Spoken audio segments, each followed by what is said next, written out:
Hello everyone, it's Davide here and welcome back to Learning Finance. In today's video guys, we have to do an update on Alibaba stock because between the craziness of the market, Alibaba released earnings and obviously they have beaten expectations and obviously the stock is down almost 5%, right? So yeah, it's a crazy world out there. I told you that in 2021 the market was gonna be a lot more complicated than in 2020. Anyway, when I see those things, it's like, wait a minute, but what is the fact here? Because or the stock market is broken or the Chinese stock market works in a different way from basically the other countries' stock markets, or here there is something completely wrong. Probably it can be an interesting opportunity long term. Okay, so we are gonna talk about that. Obviously, what am I gonna do with my holdings, and we are gonna also take a look at the earnings, so some numbers and what Alibaba has done in 2020, which for them, by the way, is 2021. Anyway, the only thing I ask you guys is please leave me another like. It's very important and I thank you for it. And subscribe to the channel so you don't miss any new updates. Let's begin.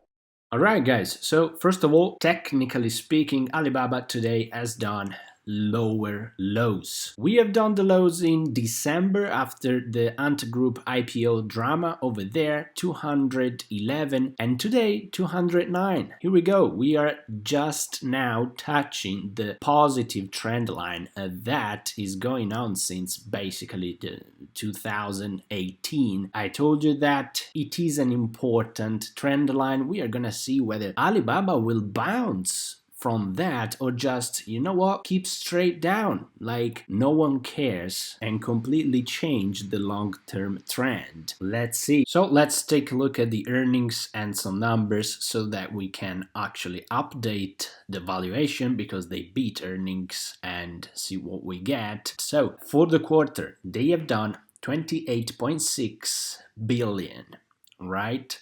An increase of 64% year over year. But then they are honest and they say, well, you know what, if we exclude the consolidation of Sun Art, which has been an acquisition that they have done, our revenue would have grown by 40% year over year to 24.4 billion. Then there is a problem because if you remember, Alibaba has been fined by the government. Basically, they had to pay the fine, right? So the fine is accounted for in the earnings. And as we say, we go on, loss from operations was 1.17 billion due to 2.78 billion fine levied by China's state administration, which is basically the anti-monopoly fine. Excluding this one-time impact, so this is not forever, it's just once, or income from operations would have been 1.61 billion, an increase of 48% year over year. Adjusted EBITDA is growing, basically everything is growing. Then when we go down and actually see the result for the entire year, we have that revenue. They have done 109.5 billion. An increase of 41% year over year. Those are numbers that are crazy, okay? Crazy numbers right here. Excluding the consolidation, once again, of Sun Art, our revenue would have grown 32% year over year to 102.93 billion. But by the way, still a huge number, 32% growth. And then we have the annual active consumers for Alibaba ecosystem reached a milestone of over 1 billion, including 891 million consumers across our China retail marketplace, because they operate also internationally. Income from operations was 13.68 billion, a decrease of 2% year over year, primarily due to the above mentioned anti-monopoly fine, and then for 16 billion in RMB, so it's way lower in terms of billion, increase in share-based compensation expense related to Ant Group share-based awards granted to all employees. Adjusted EBITDA increased 25%, then the net income was 21.86 billion, which reflected the above mentioned anti-monopoly fine. Without it, it would have been 26.25 billion, increase of 30% year over year. Now, this is a 24% net margin. Okay, obviously, if you take away the fine, it's still very close to 20% with this once in a lifetime event. Then, if you take a look at the business ecosystem, clearly you have everything that it's growing. Everything they have, it's growing. The cloud business, it's growing. The retail business, it's growing. International business, it's growing. It's very difficult to find something that is not growing. They have also completed share repurchase for almost $500 million. Then they give a guidance for 2022, which, by the way, they mean basically 2021, okay? It's gonna finish in March 2022. But by the way, next year's this guidance below is a forward-looking statement, and they say that based on our current view of Chinese and global consumption, enterprise digitalization, and the competitive landscape, and subject to uncertainties, we expect to generate, you know what, another 30%. Okay, because they have done 717.2 billion RMB, so if you put 930, is gonna be another 30%. Here is the thing, they say, well, you know what, because of all those uncertainties, we are gonna do another 30%. Like it is a joke. But still, the market, you know what, we don't care. Let's dump the stock, minus 5%. Now let's try to update actually the valuation and let's see what we get, because they beat expectations, so I have to change some numbers. So what I've done over there is actually to change the results for 2021, which at the moment they are not anymore forecasts, but they are actual numbers. So 109.48 billion, and the net income, I have considered the fine, so 21.86 billion.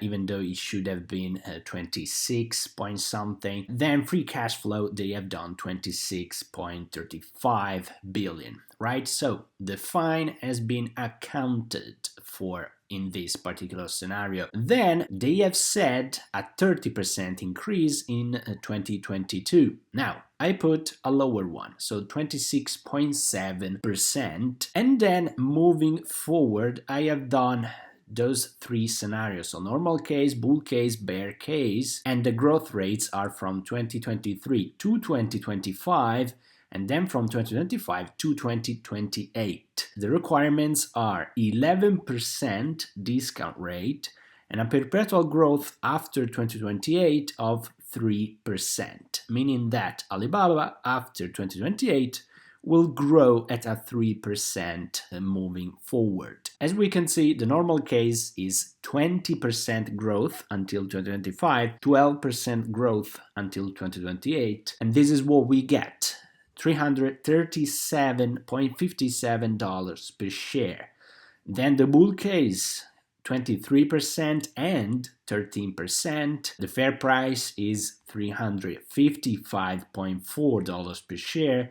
And the bear case, 18% and 10%, $299 per share. When we do the average with the probabilities, 50% normal case, bull case 30%, bear case 20%, we have an average fair price of $335.32 per share. Now, if you want, you can say that the bear case is more likely than the bull one, so we just change those two at 0.2, and anyway, we are still at $330 per share as a fair price. Today, the price is around $208, meaning that is almost 37% underpriced. Now, to just try to understand what the market is pricing and why, in my opinion, is being extremely silly at the moment, I just want to show you what $200 per share means. This is the actual number. 2022, we keep it the same, so 26.75.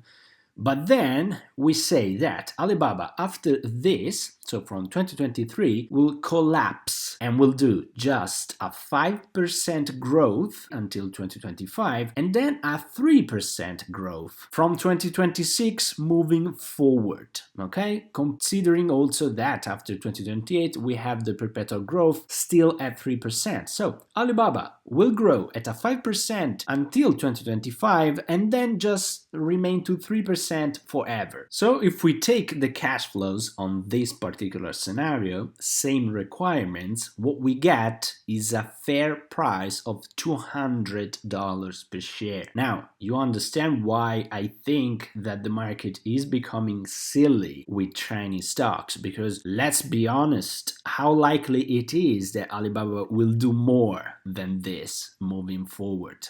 How much do you think? Is it likely or is not likely? So to wrap up the situation, in my opinion, we have three different scenarios. So the first scenario is that what they tell us, so all these kind of documents over there, earnings and whatever, they are completely wrong, completely fake, right? They don't tell us the truth.